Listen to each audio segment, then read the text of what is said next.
Local 10 News starts right now. Good afternoon, I'm Calvin Hughes. And I'm Lori Jennings. Here's a look at stories making news on this Wednesday, April 10th. A Broward Sheriff's Office dispatch center in Sunrise was evacuated this morning because of a strange odor. Sky 10 was over the BSO Regional Communications Center. Sunrise police say several dispatchers started feeling ill, prompting this evacuation. Some of them were taken to area hospitals to be evacuated. The dispatch center fields 911 and non-emergency service calls for Broward County.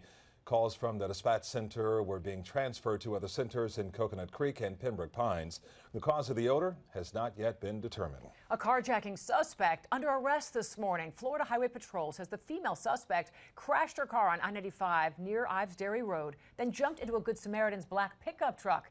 Inside that truck, an 11-month-old baby and a woman believed to be the child's grandmother. The suspect is accused of causing 2 more crashes on Miramar Parkway. Another driver was taken to the hospital in critical condition. The woman accused of stealing that pickup truck is under arrest. The baby and the apparent grandmother were told are okay. A carjacking suspect, a man accused of shooting his girlfriend who was nearly 9 months pregnant with his child, is now under arrest. Police say Xavier Del Toro was drunk when he punched Rosalind Toledo in the face at their home in Liberty City over the weekend. She kicked him out, and that's when he allegedly shot her through the glass window, hitting her twice. Toledo survived and later gave birth to a baby boy at the hospital.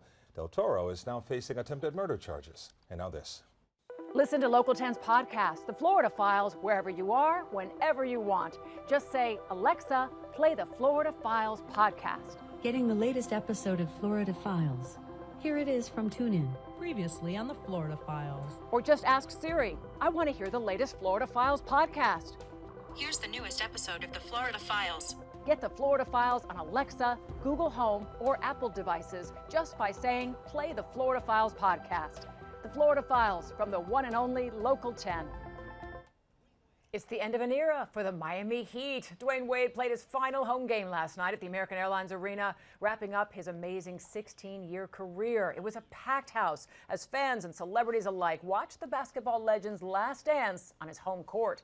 A clear sign of his lasting legacy here in the 305. Mr. 305 is going to not be the same without him. It really won't. Yeah. But we still got him around town, and as breaking news happens, we have you covered on air and online. You can head to local10.com for more local news coverage and your updates. We'll see you back here tomorrow.